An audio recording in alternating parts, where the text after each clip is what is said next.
I'm married to an NHS dentist. He's got a little bit of private practice too. And a lot of us South Asians do not understand NHS dentistry, do not know the bans or what they're entitled to. And I've heard a lot of people even jump on a plane and go and get their teeth fixed in India. So today I'll tell you exactly the bans of NHS dentistry and what you're entitled to, and sometimes for free. And because I've got a little bit of insider knowledge, I'll tell you how much NHS dentist earns from your treatment bans as well. NHS uses a 3-band system. The window for that treatment window is 2 months. So any treatment you start in that 2 months is within that particular band, and it'll become more clear as I explain the bandings. The band 1 treatment that it costs us as patients is £26.80. It covers things like an x-ray or a checkup or maybe a quick scale and polish. So it's mostly preventative dentistry that sort of examines our teeth and picks things earlier so we can prevent things from going wrong in the future. So even though we pay £26.80, so just under £27, this is actually subsidized by the government. This does not go to the practice. The practice receives a contracted band 1 treatment level. So for band 1 treatment level, the NHS practice receives anywhere between £25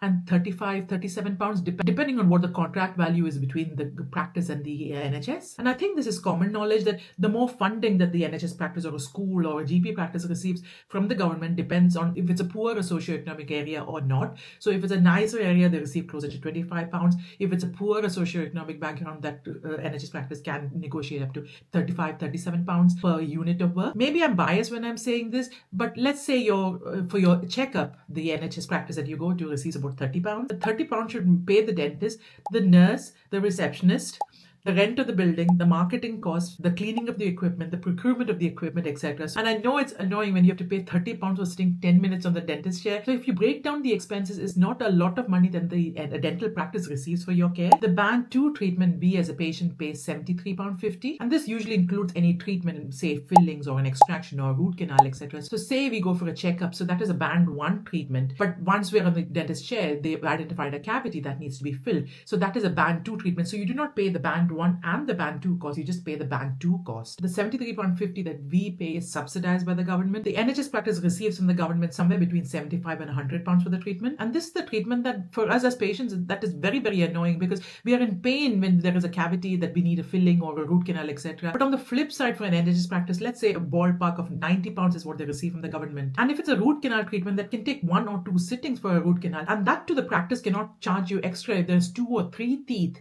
that needs a root canal, they can charge you only for the 1 teeth. So that's £90 for maybe 2 or 3 sittings of maybe half an hour, 45 minutes for each sitting. So you can see the NHS practice receiving £90. That does not cover the NHS dentist costs or the nurses or all the things that comes with running a business. So the £90 does not go really far, and you can see that, I'm sure. The band 3 treatment plan for us patients costs just under £320, £319 10 pence to be specific. So, and this usually covers lab work, so dentures or crowns or bridges, etc. And at this treatment plan, your NHS practice receives between £300 and £375. Some of this £300 that you pay goes towards the lab bill of making the denture or making the bridge, etc. So from the £320 that you pay, the NHS practice pays a portion of it towards whatever bridge work or your denture work or whatever that they've paid towards the lab. So what they get is minus whatever the lab free fees are. Some people are eligible for free NHS dentistry. Everybody under the age of 18 gets free NHS dentistry, or 19 if you're in full-time education. Even specialist NHS dentistry, like my daughter is under the orthodontist and she's getting her braces fitted for free on the NHS.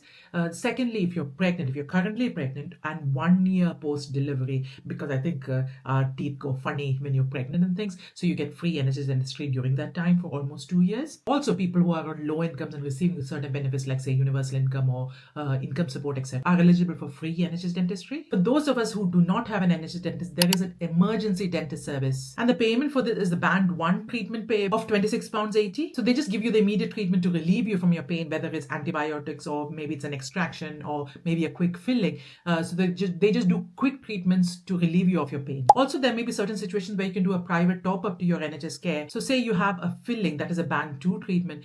Under the NHS, you have a grey filling, but if you want a private white filling, you just pay the surplus on the top. And the surplus you pay depends from practice to practice, how much they charge for this private top-up. And your NHS dentist will explain to you throughout what treatment you have and how much it's going to cost even before they start the treatment. Your NHS dentist is just a general dentist.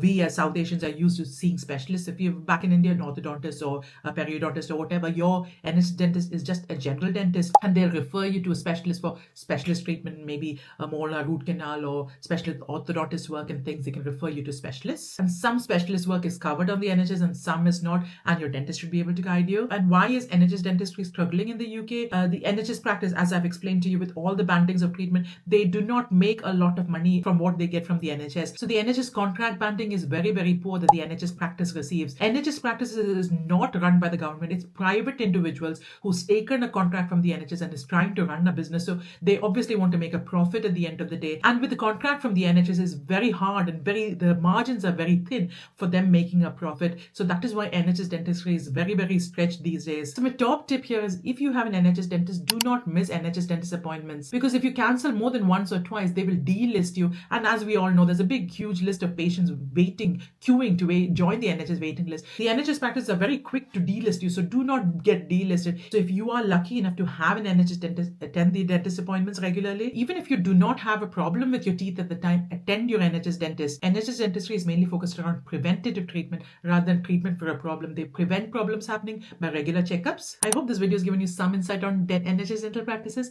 I'll see you in the next video. Bye.